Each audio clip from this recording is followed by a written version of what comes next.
오래전에 봉도해드린 말씀을 근거로 하나님 나라 회복을 위한 세 가지 선결 조건이라는 제목과 함께 말씀해 주신 은혜를 공유하기 원합니다. 바라기는 저와 여러분 성령께서 빛으로 조명하여 주시옵시고 이 말씀의 의미가 다시 한 번 더 분명히 우리의 심령 속에 깨달아지고 또한 씨앗으로 뿌려지는 놀라운 축복이 되시기를 예수 이름으로 축원합니다. 오늘 봉도하신 본문 말씀해 보니 400년 동안 종살이하였던 애굽에서부터 해방된 이스라엘이 이제 약속의 땅 가나안 땅에 들어갔는데 그곳에서도 다시 미디안이라고 하는 이방 족속의 핍박을 받게 되는 사건을 기록해 주고 있습니다. 구원받았지만 구원받은 성도로서 그 축복을 누리지 못하는 것을 비유해 주고 있는 것이죠. 하나님께 부르짖었더니 그동안의 모든 두려움과 고통이 떠나가고 해방되어져서 이전에 없던 평화와 기쁨을 누리게 된 것도 또한 본문 말씀이 증거해 주고 있습니다. 이것은 오늘날 성도가 죄와 사망의 종살이야 하던 데서 해방되어 그 이후의 삶을 살아가는 동안에도 진정한 자유와 평안을 누리게 되는 것을 또한 비유해 주고 있는 사건이 아닐 수가 없을 것입니다. 만약 구원받았는데 여전히 두렵다고 한다면, 나는 하나님을 내 속에 모셔드렸는데 여전히 장래가 불안하고 건강이 불안하고 직장이 또한 불안하고 내 마음속에 또한 여러 가지 가정과 삶의 문제로 인하여 염려와 근심이 떠나가지 아니한다고 한다면 여러분, 이것은 진정한 자유요 해방이라고 할 수가 없을 것입니다. 내가 하는 모든 일에 기쁨이 없다고 한다면 그것은 여러분, 내가 뭔가 받아야 될, 누려야 될 성도의 분복과 축복을, 평화를, 기쁨을 상실하고 있다는 또 다른 증거인 것입니다. 왜 그런가요? 오늘 봉독하신 본문 말씀을 보니 영적 세계에 존재하고 있는 미디안 때문이다라는 것을 말씀해 주고 있습니다. 그 미디안은 왜 이와 같이 악한 자로서 거룩한 성도들에게 괴로움과 핍박과 또한 어려움을 가져다 주는 것입니까? 바로 이것은 하나님께서 그를 통치하시는 하나님 통치가 부재있기 때문이다. 하나님의 다스리심이 없기 때문이다 라고 말할 수밖에 없어요. 악한 자가 문제가 아니라 진정한 문제는 나와 함께 계셔야 될 하나님께서 나를 다스리고 내 삶을 주장하시고 나의 모든 시간 형편 속에 함께 하시면서 나에게 왕으로서 임금으로서 계시지 않기 때문이다라는 것이죠. 하나님이 계시다고 한다면 어디 감히 사단이 해방할 수 있을까요? 어디 감히 악한 졸개들이 성도들을 괴롭힐 수가 있을까요? 여러분, 하나님의 통치가 부재하기 때문이다라는 사실을 우리는 분명히 깨달아야 되는 것입니다. 우리의 삶은 기쁨과 행복과 자유함으로 충만합니까? 아무도 대답하지 않으시네요. 한편으로는 기쁘다가도 또 어떤 때는 기쁘지 않다고 한다면 이때는 하나님이 나를 다스리셨는데 이때는 하나님이 나를 다스리지 않으시는 어떤 이유가 있다라는 것을 깨달아야 되는 것이죠.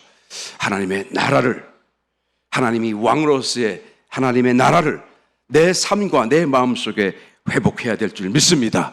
바로 이 내용을 오늘 봉독하신 본문 말씀을 통하여 우리에게 증거해 주고 있는 것입니다.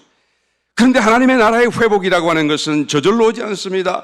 우리가 부르짖어 구해야만 된다라고 말씀해 주고 있습니다.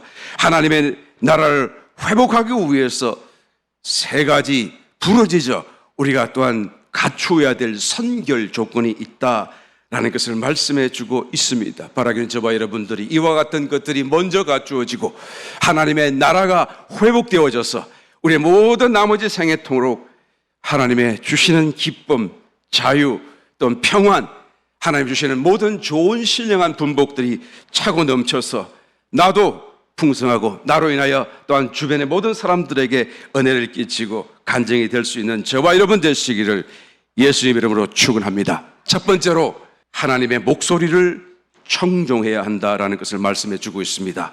10절 말씀, 내가 또 너희에게 이르기를 나는 너희 하나님 여호와니 너희의 거하는 아모리 사람의 땅의 신들을 두려워 말라 하였으나 너희가 내 목소리를 청종치 아니하였느니라 하셨다 하니라. 이스라엘 백성들이 왜 고난받는가 살펴보았더니 하나님의 말씀을 청종하지 않았다라는 것이죠. 이 이 말씀을 지적하시는 하나님의 속마음은 어떤가요? 그들을 징계하고 나무라고 또한 탓하기 위하여 말씀하시는 것이 절대로 아닐 것입니다.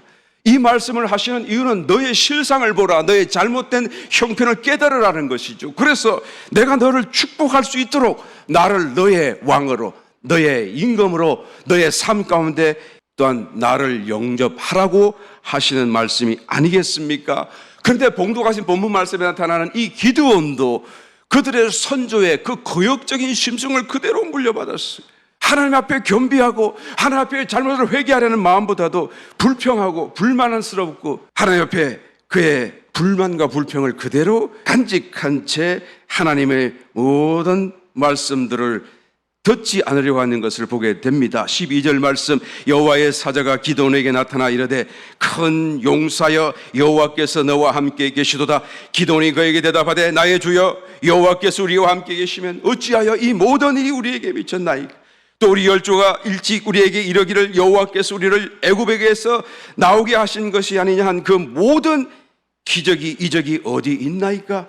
이제 여호와께서 우리를 버리사 미디안의 손에 붙이셨나이다.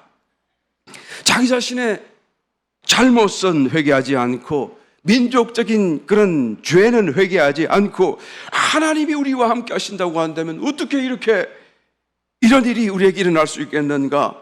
불평하고 불만스러운 것을 토로하는 것을 보게 되는 것입니다. 그러므로 하나님은 우리를 위하시지 않는다. 그러므로 하나님의 말씀도 하나님도 나와 함께 하신다는 사실을 나는 믿을 수 없다라고 오히려 거세게 저항하고 거역하는 모습을 여기서 우리 찾아볼 수가 있는 것입니다. 그러나 여러분, 우리가 봉독하셨던 말씀 7절부터 이하의 10절까지의 말씀을 가만히 자세히 살펴보게 되면 하나님은 이스라엘 백성을 떠나지 않았던 것을 우리가 찾아볼 수가 있습니다. 오히려 구역적인 그들 가운데 머물러 계시며 회개를 촉구하고 계신 것을 알 수가 있다라는 것이죠. 왜 하나님께서 역사하지 못하십니까? 왜 축복하지 못하십니까? 그들이 하나님의 말씀을 청종하지 않기 때문이다라는 것을 말씀해 주고 있지 않습니까?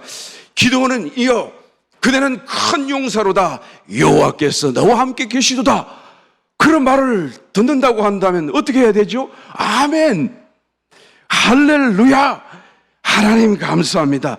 내가 그것이 느끼지 아니한다고 할지라도 하나님 그렇게 되기를 원하나이다 라고 하는 마음으로 우리가 하나님 앞에서 엎드려야 되지 않겠어요? 그런데 거역하고 불평하고 불만을 통하는 이 기도의 반응, 그 마음을 우리가 여기서 찾아볼 수 있다는 것이죠.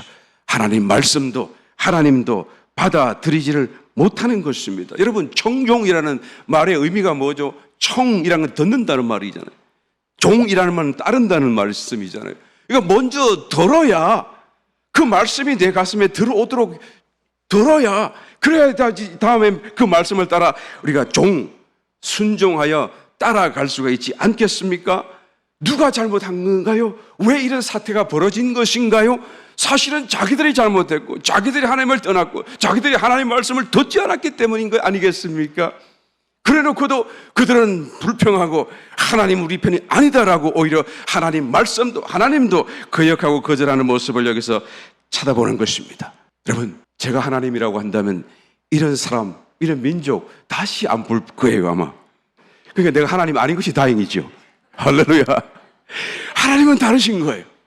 하나님은 다르신 거예요. 이런 사람에게도 불구하고 하나님 스스로를 겸비 오히려 자기 자신을 낮추시고 오히려 찾아오셔서 이 백성들에게 구원을 베풀기를 원하시는 것이죠. 여러분, 무엇을 해야 된다고요? 가장 먼저 청종하라는 것입니다. 하나님 말씀에 청종하라는 것입니다. 하나님 말씀을 청종한다는 것이 하나님 나라 회복을 위한 가장 시작점이다, 출발점이 된다라는 것을 우리는 알아야 되는 것입니다. 내 마음을 열어야 돼요. 부드럽게 해야 되는 것입니다. 그 말씀을 순종할 수 있는 그런 아주 온유한 심령으로 우리는 하나님 앞에 엎드리고 나아가야 된다는 것입니다. 여러분, 레갑 족속이라는 사람들을 아마 성경에서 읽어본 사람은 기억하실 것입니다. 이 레갑 족속들은 찾아보게 되면 겐 족속, 그들의 조상이 겐 족속, 그러니까 미디안 제사장이었던 모세의 장인 이드로와 같은 족속이에요. 겐 족속. 그러니까 미디안 광야에서 유목민으로 살고 이곳저곳 텐트 생활을 하는 족속이죠. 이 족속들이 소수민족입니다만은 유대인과 함께 섞여서 사는 족속이 되어서 모세의 장인처럼 이제 유대인과 함께 살면서 유대인이 섬기는 여호와 하나님을 섬기고 살게 되는 소수민족, 그러나 이방민족입니다. 그런데 이 레갑 족속이 얼마나 독특한지 몰라요. 열왕기서를 찾아보게 되면 이스라엘, 북이스라엘의 임금 가운데 10번째 임금이 예후가 있습니다. 이 예후는 본래 그 앞에 9대 임금인 요람의 군대 장관이었죠.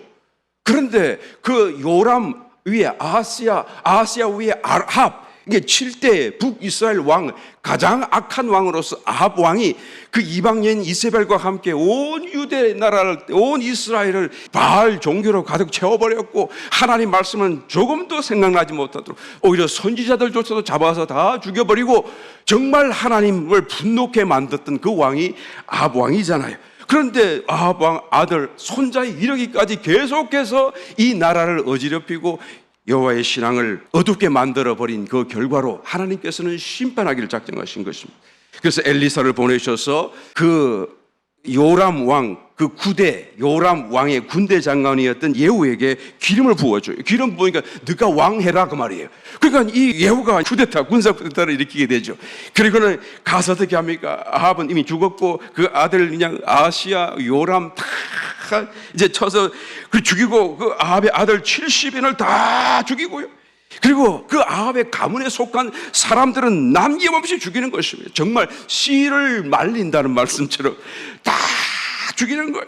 얼마나 하나님의 분노를 대신하는 거죠. 친구도 죽이고, 그리고 바알 제사장들도 다 죽이는 거예요. 그것으로 끝나지 않아요. 그때 북이스라엘과 같이 살고 있는 남쪽 유다의 여기도 아하시아, 이름이 아하시아 왕인데, 이 아하시아는 아합 왕의 외손자거든요. 그러니까 여기도 죽이는 거예요. 그리고 여기에 있는 다른 그 왕자들도 42인을 다 잡아 죽이는 거예요. 그러니까 정말로 완전히 다 죽이는 하나님의 분노를 대신하는 그런 심판을 보이게 되는 것입니다. 그럴 때 이 레갑 자손의 그 선조라고 할 수 있는 요나답이라고 하는 사람이 이때 등장을 해요. 이 사람은 정말 유대인 속에 섞여 사는 이방 소수민족임에도 불구하고 정말 그 위치가 별로 그렇게 중요하지 않음에도 불구하고 다른 타락한 본 족속들과는 달리 여호와 신앙이 아주 투철했습니다. 하나님 그 믿음에 대해서 정말로 순수했어요. 그래서 이 온 남쪽 북쪽 다 바알 종교로 물드는 것을 정말 개탄스럽게 여겼죠. 그럴 때 예후가 군사 쿠데타를 일으키니까 여러분 정말 위험한 일이잖아요. 성공하면 좋겠으나 만약에 실패하면 다 죽는 거잖아요. 그러니까 이것이 굉장히 위험합니다. 아무도 손을 내밀지 않지만 이 요나답은 손을 딱 잡고 나도 죽으면 죽으리라, 당신과 함께 여호와 신앙을 위해서 이제는 이 나라를 심판하겠습니다 하고 가가지고 바알 족속들, 아합의 모든 족속들 다 죽이는 일인데 아주 큰 역할을 하게 되죠. 그리고 240년 정도가 흘러갑니다. 이제 이 나라가 정말 풍전등화에 그냥 그 이후로 정신 차리지 못하고 계속해서 우상숭배로 또 빠지고 또 빠진 결과 이런 정말로 나라가 망할, 유다 나라까지 망할 그런 위기, 풍전등화의 그런 시점에 서게 됐죠. 한 10여 년밖에 남지 않았습니다. 바벨론이 찾아와서 완전히 처참하게 남쪽 유다를 짓밟을 날이 이제는 코앞에 다가와 있죠. 하나님께서는 심판하지 않을 수 없고, 그런데도 마음이 안타까워서 이를 회개하기 위해서 이제는 하나님의 종 예레미야 선지자를 그들 가운데 보내죠. 그리고 예레미야를 통하여 아주 특별한 명령을 내리십니다. 그 명령이 뭔가 하면 너희 가운데 섞여 사는 레갑 족속들, 남아있는 그 자손들을 불러서 내 전에서 방 가운데 모아두고 그리고는 포도주를 따르고 그들을 대접하라는 거예요. 그래서 다 불러 모아서, 많지는 않았겠죠. 그리고는 그냥 포도주를 가득 담아서 마시시오 라고 했더니 이 레갑 자손들이 우리는 못 마시겠어 그러는 거예요. 아니 왜 포도주를 못 마시겠다고 하는 것입니까? 라고 했더니 우리 조상의 명령입니다. 누구의 명령이요? 그랬더니 요나답 조상께서 우리에게는 다시 포도주를 마시지 말라고 명령하셨습니다. 포도주뿐만이 아닙니다. 너희는 집도 짓지 말고 평생 장막에 살라 라고 명령하셨습니다. 여러분, 이것은 요나답이 그렇게 말한 것이죠. 하나님이 그렇게 하라고 한 거 아니에요. 율법에 있는 거 아니에요. 그런데도 불구하고 그들은 조상이 했던 그 말을 다 지키는데 240년이 지나도록 변동 없이 그대로 굳건하게 그 말씀을 또한 순종하여 지키는 것을 보게 됩니다. 왜 이런 명령을 내리신 것일까요? 그 이유는 그때 당시에 요나답이 온 남쪽 유다, 북쪽 이스라엘이 종교 타락을 하고 그리고 바알 종교로 물드는 것을 개탄해하면서 이 여호와 신앙의 그 순수성을 잘 지키기 위해서 이렇게 자기 스스로 결심하고 자기 후손들에게 명령했어요. 왜 그런가 하면 바알 종교가 너무 꽉 차 있는데 이 바알 종교는 농업의 종교고 풍요를 가져준다고 이렇게 미신적인 우상 종교 아니겠습니까? 그래서 모든 좋은 것과 모든 풍성함 모든 것은 다 바알에게 쏜다라고 잘못 생각하고 바알 종교에 아주 그냥 가득 차 있던 그런 때였어요. 오늘날도 마찬가지잖아요. 그냥 모든 것이 그냥 돈 뭐니 해도 뭐니 만몬 우상이 세상을 지배하고 그리고 모든 사람의 마음을 사로잡고 돈 주는 사람한테는 엎드리고 돈이 그냥 경배하는 그런 신앙도 팽개쳐버리고 돈이면 최고라고 생각하는 이런 시대를 우리가 지금 살고 있지 않아요? 마찬가지인 것입니다. 그때도 바알 종교가 그와 같이 모든 여호와 신을 다 벗겨버리고 자기들이 그 자리에 우뚝 서서 모든 사람의 마음을 가득 잡고 있었어요. 그러니까 바알 종교가 매우 유혹적이었던 것이죠. 그래서 집을 짓고 파종을 하고 농사를 짓고 이렇게 살게 되게 되면 자동적으로 바알 우상과 연결되어지게 되고 바알 종교에게 빠질 수밖에 없다라는 거예요. 그래서 이 요나답이 마음에 결심을 하고 내가 안 하리라.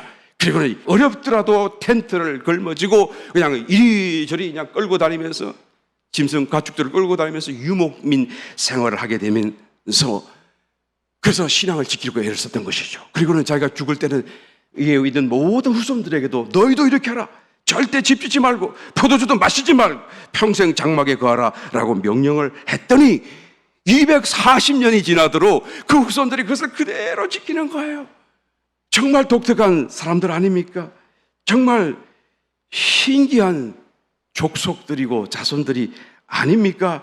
여러분, 이스라엘 백성들은 하나님의 본 족속임에도 불구하고 하나님의 말씀임에도 불구하고 하나님이 그렇게 많은 선지자를 보내고 또 말씀으로 그들에게 또한 회유함에도 불구하고 그들은 하나님의 말씀을 내팽개치고 오히려 바알 종교를 우상으로 섬기는 그런 참으로 못난 사람들이었습니다마는 그러나 이 작은 소수 이방 민족이었던 레갑 자손들은 달랐어요. 그러니까 하나님께서 얼마나 이 사람들을 특별하게 보시겠습니까? 참 기특하다. 그냥 여호와 신앙을 잘 유지하려고 하는 그런 결단, 그 선조의 그 결단을 마치 하나님의 말씀처럼 지키면서 신앙에서 떠나지 않으려고 했던 그 모습을 기특하게 보시고 어떻게 합니까? 이제 예레미야 선지자에게 불러가지고 이 나라가 망하게 되었으니 너희가 이 사람들을 보고서라도 너희가 회개하기를 원한다. 그렇게 해서 이 레갑 자손들에게 포도주를 대접했던 거예요. 그런데 안 먹겠다고 그래요. 여러분들이 하나님이시라고 한다면 이 레갑 자손들을 그냥 두시겠습니까? 절대로 그냥 둘 수 없지요. 가슴에 감동으로 그들을 축복하기를 원할 것입니다. 그래서 이 레갑 자손이 축복받았어요. 실제로 하나님의 축복 속에서 그들은 북이스라엘이 멸망할 때도 보존되었고 남유다가 멸망될 때도 보존되었고 그리고 여러분 계속 하나님 그들을 함께 하시고 붙들어 주셔가지고 이방 족속임에도 불구하고 지금도 여리고 지역을 가게 되면 레갑 자손들이 살고 있다고 하는 것입니다. 이스라엘의 본 족속이 아님에도 불구하고 하나님이 하신 말씀이 아님에도 불구하고 하나님 신앙을 지키기 위해서 그들이 결단하는 그 모습 또 순종하고 따라가는 그 모습을 보시고 하나님이 축복하셨다고 한다면 본 족속이 하나님의 말씀을 지키겠다고 한다면 하나님의 말씀을 청종한다고 한다면 여러분 축복 안 하시겠어요? 이 본 족속이라는 게 누굽니까? 저와 여러분입니다. 할렐루야. 저와 여러분을 위해서 하시는 말씀이 주님은 곧 오시는 줄 믿습니다. 주님이 그러므로 깨어있으라 준비하라 말씀하지 않아요? 준비하게 되시기를 열심히 축원합니다. 주님이 말씀하셨으니 그래 준비하자. 나는 못해, 나는 안 될 거야, 나는 절대 준비할 수 없을 거야 라고 생각하면서 여러분 주님의 말씀임에도 불구하고 그것을 내가 스스로 가로막아 버린다고 한다면 여러분 정중하는 사람이라고 할 수가 없을 것입니다. 여러분들의 마음을 우리가 마음대로 하는 건 아니잖아요. 주님이 붙들어 주시면 할 수 있는 것이잖아요. 사람으로는 할 수 없으되 하나님은 하실 수 있느니라. 주님이 우리의 구원을 이루어 주시잖아요. 그 마음을 하나님께 내어드리기만 하면 되는 것입니다. 우리의 마음을 그냥 좀 놔두세요. 우리의 마음이 좀 뭐 심심할까봐 막 드라마를 보고 내 마음이 좀 슬퍼하는 것 같아가지고 온갖 위로의 거리를 다 갖다 그러지 마시고 그냥 슬프면 슬픈 대로, 심심하면 심심한 대로. 왜 아멘 안 해요? 좀 놔두시기를 예수님이 축원합니다. 그래서 마음을 하나님께 내어드려요. 하나님 내 마음 좀 가지세요. 그리고 하나님 좀 어떻게 좀 해주십시오. 하나님이 하신 그 말씀대로 살기를 원합니다 라는 마음으로 고백하게 될지는 저와 여러분 되시기를 예수님 이름으로 축원합니다. 우리가 마음의 말씀을 듣고 결심만 해도 하나님의 나라가 회복된다는 체험을 우리가 체험하게 될 줄 믿습니다. 두 번째로 성도의 정체성이 분명해야 되는 것입니다. 12절 여호와의 사자가 기돈에게 나타나 이르되 큰 용사여 여호와께서 너와 함께 계시도다. 하나님은 성도의 사명을 일깨우실 때 항상 어떤 성도의 정체성을 함께 강조하시는 것을 우리가 성경에 계속 찾아볼 수 있습니다. 그래서 안 믿을 때는 이름도 새로 지어주고 아브라함을 아브라함이라 해라. 이 일을 반드시 이루어야 한다라는 것을 되새겨 주시기도 하고, 사명을 고치시킬 때 항상 성도로서의 하나님께 속한 백성으로서의 그 정체성을 강조하시는 것을 보게 되는 것입니다. 너는 큰 용사다라고 말하는 거예요. 그래서 하나님이 기돈을 바라볼 때 하나님의 관점에서 보는 기돈의 모습인 것입니다. 그런데 기돈은 어떻게 생각합니까? 밀타작을 포도주 틀에 숨어가지고 들키지 않으려고 하는 이게 옹졸하고 좀 이렇게 찌그러들은, 정말 어떤 면에서는 좀 이렇게 오그라든 그런 연약한 자, 두려워하는 떠는 자, 그러니까 자기는 너무 작은 자의 모습. 그러니까 기도원 자신이 자신을 볼 때 그 자신의 정체성은 형편없는 거예요. 아무것도 아닌 것으로 보이는. 그런데 하나님께서 큰 용사라고 하니까 그럼에도 불구하고 아멘 하지 않고 15절에 가서 보니까 기도원이 그에게 대답하되 주여 내가 무엇으로 이스라엘을 구원하리이까? 보소서 나의 집은 머나세 중에 극히 약하고 나는 내 아버지 집에서 제일 작은 자입니다. 여전히 이 연약하고 자기 자신의 그런 잘못된 그런 선입관과 정체성 속에서 빠져나오지를 못하고 있는 것을 보게 됩니다. 여러분, 기도원의 말은 사실 틀린 말은 아니죠. 맞는 말입니다. 자신이 보고 듣고 체험하고 그런 것들과 또 환경적인 일들을 종합해서 결과로 정말로 자기는 아무것도 할 수 없고 작은 자이고 두려워 떠는 자이고 숨어서 그렇게 미를 타작해야 될 그런 사람들이 맞습니다. 이게 사실이에요. 자기 자신을 매우 작은 사람으로 스스로는 보지만 그러나 하나님은 그가 큰 사람이라고 보신다는 것에 지금 문제가 있는 거예요. 두 사건이 충돌합니다. 그러면 누구의 말씀을 우리가 받아들여야 돼요? 누구의 말씀이 옳은가요? 누구의 말씀이 정답인가요? 우리는 분명한 선택을 내려야 되는 것입니다. 눈에 보이는 대로 생각하는 것이 과연 진리입니까? 과연 그것이 신앙이고 잘된 정답입니까? 오늘날 세계가 여러분 얼마나 첨단 과학이 발달했는지 여러분 쪼개고 정말 미세한 세계까지 들어가잖아요. 우리 손톱만한 이런 어떤 칩 속에 우리의 모든 일평생 공부했던 거 다 담을 수 있고, 또한 우리가 상상하지 못할 그런 데이터를 다 담을 수 있는 그런 세상을 살고 있어요. 그러니까 쪼개고 미세 세계를 지금 우리가 경험하고 있는 거예요. 이것을 나노라는 말로 하죠. 나노의 세계, 나노라는 말은, 이 난장이라는 말은 그리스어인데 10억 분의 1이라는 뜻이에요. 그러니까 1 나노미터 그러면 10억 분의 1 미터가 되는 것이죠. 그러니까 머리카락을 그러니까 그죠? 머리카락 한 가닥을 쪼개고 해가지고 10만 분으로 10만 개 가닥으로 쪼개게 되면 그게 이제 원 나노미터가 되는 그런 굵기를 얘기하는 거예요. 이게 상상이 안 되는 그런 정말 미세 세계죠.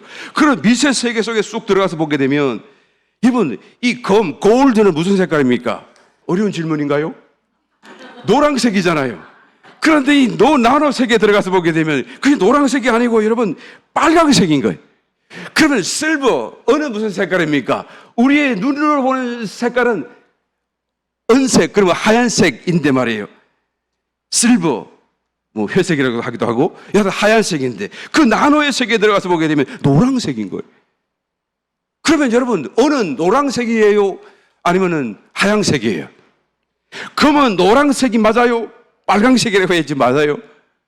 성도로서의 정체성을 회복한다는 것은 눈에 보이는 대로 생각하고 눈에 보이는 대로 판단하지 않는 것입니다. 성경이 말씀하는 대로 생각하고 성경이 말씀하는 대로 아멘하는 것이 성도로서의 정체성을 회복하는 길로 가게 된다라는 것이죠. 우리는 눈에 보이는 것을 보지 않고 눈에 안 보이는 것을 볼 수 있어야 돼요. 저와 여러분들이 여러분 어떤 존재인가요? 저와 여러분들이 받은 생명은 그리스도의 생명이에요. 영생입니다. 하나님의 생명이에요. 그래서 그리스도 안에서 이 생명으로 연결되어져 있고 이제는 하나의 거대한 새 사람을 이루고 있다라고 성경이 말씀하는 거예요. 그러니까 저와 여러분들이 다 하나님과 그리스도와 연결되어져 있어요. 이것은 눈에 보입니까? 안 보입니까? 안 보입니다. 그런데 성경은 그렇게 되어 있다라고 말씀하고 있는 거예요. 이것을 믿음으로 아멘하고 그대로 살아가기를 작정하는 그런 마음, 나는 그리스도의 한 부분이다. 나는 그리스도와 연결되어져 있다. 나는 그리스도이다. 나는 그리스도가 아니지만 그러나 나는 그리스도이다. 할렐루야. 이 말에 정말 오묘한 진리를 우리는 깨닫고 고백할 수 있어야 될 줄 믿습니다. 수력 발전소가 어마어마하고 거대하잖아요. 그 많은 물을 이렇게 댐을 세워가지고 가로막고 그리고는 막 낙차를 일으켜서 그 엄청난 수압을 통하여 큰 거대한 이게 터빈을 돌리고 그리고 전기를 만들어가지고 그것을 굵은 구리선에 모아가지고 그리고는 집으로 이렇게 전기를 보내주잖아요. 그리고 집에는 다 여러 가지 전기 디바이스, 전기 제품들이 있는데 그것이 다 이렇게 연결되어 가지고 스위치만 탁 올리면 불이 탁 들어오고 스위치만 탁 올리면 그것이 작동하는 것을 보게 되는 것입니다. 마치 저와 여러분들이 각기 모습은 달라 보일지라도 그러나 전부가 다 연결되어 있어요. 할렐루야. 하나님이 바로 우리와 연결되어져 있어요. 우리 뒤에 계신 것이 아니라 연결되어져 있다는 것을 우리는 깨달을 수 있어야 되고 믿어야 될 줄 믿습니다. 요한일서 5장 14절 그를 향하여 우리의 가진 바 담대한 것이 이것이니 그의 뜻대로 무엇을 구하면 들으심이라. 이게 담대함이 있는 것입니다. 이것이 믿어지니까요. 그러니까 성도는 무엇이든지 할 수 있는 존재입니다. 성도는 무엇이든지 가능한 존재이다라는 거예요. 정말 가슴을 피고 좀 의연하고 담대하고 너무 이게 옹졸하고 이게 위축되지 아니하고 살 수 있는, 그래서 그리스도의 얼굴을 망신시키지 않는 저와 여러분 되시기를 예수 이름으로 축원합니다. 아이고 목사님 저는 본래 겁이 많고 원래 소심한 사람이 잘 안 됩니다. 여러분 얼마 전에 그 리크 스토어에 그 강도 사건 났더라고 하는 것을 여러분 아세요? 80이 넘어선 그런 주인이 이렇게 있는데 밤 2시가 되어가지고 청년들이 막 이렇게 차를 타고 총을 들고 틀로 들어온 것이죠. 그런데 바깥에 CCTV가 설치돼가지고 탁커들이 총을 들고 들어온 것을 안에서 딱 지켜본 주인이, 그죠? 그래서 미리 알고 그냥 자기 옆총을 딱 꺼내가지고 막 들어오자마자 총을 빵! 물론 조주 사격은 안 했겠죠. 죽진 않았으니까 아마 공포탄 같이 쐈겠죠. 빵! 소리가 얘가 놀래가지고 총 들고 왔다가 막 놀래가 도망을 가는 거예요. 뛰어나가니까 그 CCTV에 다 녹화되어서 보이잖아요. 그러니까 바깥에서 저 2차 다른 녀석이 또 총 들고 나오다가 막 뭐야 그러고 도로 치면 주랭랑을 치는 모습을 보았습니다. 아 정말 통쾌하더라고요. 그래서 그분이 굉장히 담대한 사람인 줄 알았더니 알고 보니 자기도 너무 놀래가지고 주인이 그 일 이후로 그냥 심장마비가 와가지고 그리고 응급실에 실려갔어요. 마침 죽지는 않았습니다. 참 다행이죠. 그런데 용기를 내고 말이죠. 팍 했더니 그냥 사람 다치지 않고 이 일이 사태가 진전된 것을 보게 됩니다. 나는 이것을 보면서 정말 영적인 세계도 이와 같지 않을까라는 것을 순간적으로 생각해 보았습니다. 원수도 여러분 떨고 있습니다. 원수도 저와 여러분이 떨고 있듯이 그들도 떨고 있어요. 오히려 우리보다 더 떨고 있습니다. 오히려 뭐 한 가지라마라도 일어나게 되면 그들은 당장 총을 거두고 도망갈 그런 자세의 마음으로 떨고 있다는 것을 알아야 돼요.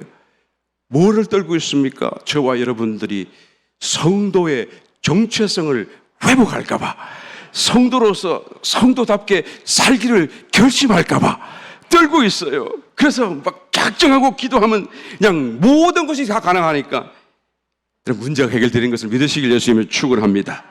기도하면 이기는 자가 될 수 있다는 사실을 믿으시길 예수님으로 축원합니다. 거룩한 마음의 소원이 다 성취될 수 있다는 것을 믿으시기를 예수 이름으로 축원합니다.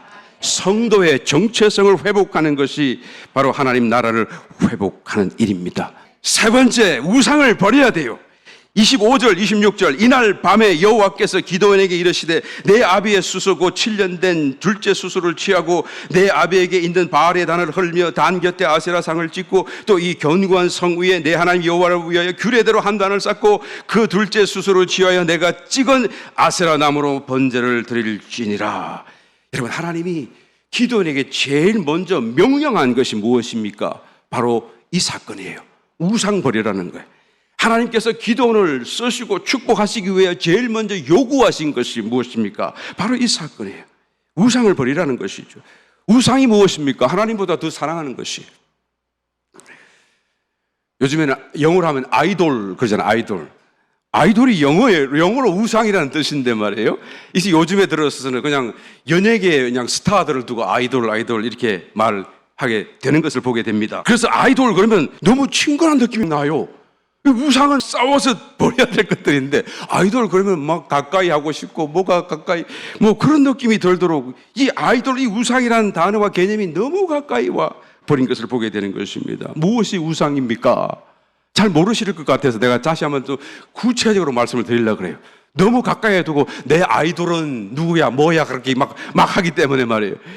예. 우상이 무엇입니까? 성경보다 더 자주 보는 것, 성경 한 번 읽는 것보다 다른 것을 두 번 읽는다고 한다면 그것이 나에게 우상입니다. 여러분, 성경 한 번 읽는 것보다 신문을 두 번 읽는다는 것은 신문이 나에게 우상이에요.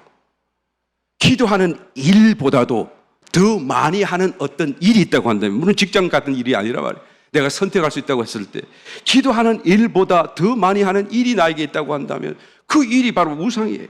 우리는 쉬지 말고 기도해야 되는데 하나님 사랑하는 것보다 더 사랑하는 모든 것이 다 우상이다. 몸서리를 치고 싸워서 버려야 할 대상인데 이게 너무 가까이 와 있는 것입니다. 너무 친근해요. 그래서 마치 친구 같아요. 성경보다도 기도보다도 하나님보다도 더 가까워 더 애틋해 보이는 것입니다. 여러분, 우상인 줄 깨닫게 되시기를 예수님 이름 축원합니다. 우상이 그 뒤에 딱 나를 붙들고 있다는 것을 깨닫고 볼 수 있게 되시기를 예수님 이름으로 축원합니다. 우상을 버리기만 해도 하나님의 나라의 회복은 적시로 일어납니다. 우상을 깨뜨린 바로 그 다음날 33절 이하의 말씀을 찾아보게 되면 때에 미디안 사람과 아말렉 사람과 동방 사람들이 다 모여 요단을 건너와서 이스라엘 골짜기에 진을 치니라. 여호와의 신이 기드온에게 강림하시니 기드온이 나팔을 불매 아비에셀 족속이 다 모여서 그를 쫓고 므낫셋, 아셀, 스불론, 납달리 다 그를 쫓았다는 거예요. 여러분, 기드온이 부르는 족속이 그냥 망설임 없이 다 모여들었어요. 그런데 이 일이 쉬운 일이 아니잖아요. 7년 동안 문매를 맞고 고통 핍박 속에 살다가 자기는 쪼그라들고 기드온조차도 쪼그라드는 그런 판국이었는데 그냥 오라고 한다고 해서 누가 감히 그 원수가 누군지를 아는데 모일 수가 있겠습니까? 두려움이 가득 차 있음에도 불구하고 우상을 깨뜨리자 말자 그 다음날 나팔을 불고 모이라고 그랬더니 다 모이는 거예요. 할렐루야. 7장 12절 미디안 사람과 아말렉 사람과 동방의 모든 사람이 골짜기에 누웠는데 메뚜기의 중담 같고 그 약대의 무수함이 해변의 모래가 수다함 같은지라. 그러니까 동방 사람이 모였는데 아말렉 사람 미디안 사람이 모였는데 그 숫자가 얼마나 많은지 말이에요. 나중에 8장으로 넘어가서 보게 되면 정확하게 13만 5천이라는 숫자가 나와요. 그것은 칼을 든 사람만 그렇다는 얘기죠. 그러니까 칼 든 사람 외에 다른 따라 데려가서 전쟁을 돕는 사람들까지 치면 적어도 20만 이상이 되지 않겠어요? 그 많은 숫자가 한 자리에 모였습니다. 그런데 기드온의 군사는 몇 명이라고요? 300명. 300명이 고작 그 20만 이상 되는 사람들이 골짜기에 편만하게 누워 있는데 그들을 성경을 보니까 사방으로 쌌더라 그렇게 적혀 있어요. 이 말이 이해가 안 돼. 나는 어떻게 300명이 20만을 에워쌀 수가 있죠? 그러나 성경이 에워쌌다 그러면 싸운 것입니다. 믿으시면 아멘. 하여튼 이해는 안 되지만 에워쌌는 걸로 여기 한 사람 저기 한 사람 하여튼 에워쌌다. 아마 밤중이라서 가능했던 것 같아요. 그 대낮이었으면 그게 말이 되겠어요? 그 사람들이 눈에 보이는데 말이에요. 자기는 20만인데 300명이 왔는데 그게 말이 되겠어요? 이것은 우스운 일이고 처음부터 싸움이 될 수 있고 전쟁이 될 수 없는 사건 아니겠어요? 그런데 깜깜한 밤중에 그들이 그냥 항아리를 깨뜨리고 횃불을 흔들고 나팔을 푹 불며 기도원 칼, 여호와의 칼, 그러니까 칼 그러니까 놀래가지고 이 사람들이 자기들끼리 싸우고 자기들끼리 소리 지르고 막 어마어마한 그런 혼란이 거듭되면서 말할 수 없이 무너져가는 것을 성경에 기록해 주고 있습니다. 여러분, 더 놀라운 기적은 그 다음에 일어나요. 이제는 대낮입니다. 그들이 도망갑니다. 정말 수십만의 그런 숫자들이 쓰러지고 죽었어요. 이제는 15,000밖에 남지 않았습니다. 그래도 15,000명이에요. 그 뒤를 따라가는 사람은 몇 명이라고요? 300명. 이제는 밤도 아니고 대낮이에요. 이 15,000명이 그 300명을 보지 않았겠어요? 그런데도 불구하고 성경을 보니까 이 사람들은 정복군같이 어기양양하고 이 사람들은 15,000명이 도망가고 쓰러지고 넘어지는 것을 성경이 기록해 주고 있습니다. 이게 하나님이 하신 일이 아니라고 한다면 이해할 수 없는 거죠. 마치 현대전 그 무기를 장착한 사람들이 그 원시시대 토인들 대상으로 싸우는 것 같은 그런 느낌을 그냥 연상하게 만드는 모습들이에요. 그 이후에 또 이 사람들이 결국 그 싸움을 크게 패배한 뒤에 이스라엘 백성들, 이스라엘 군사가 몇 명이었다라는 것을 나중에 보지 않았겠어요? 겨우 300명이라는 것을 알게 되지 않았겠어요? 그런데도 불구하고 어떤 일이 벌어지나요?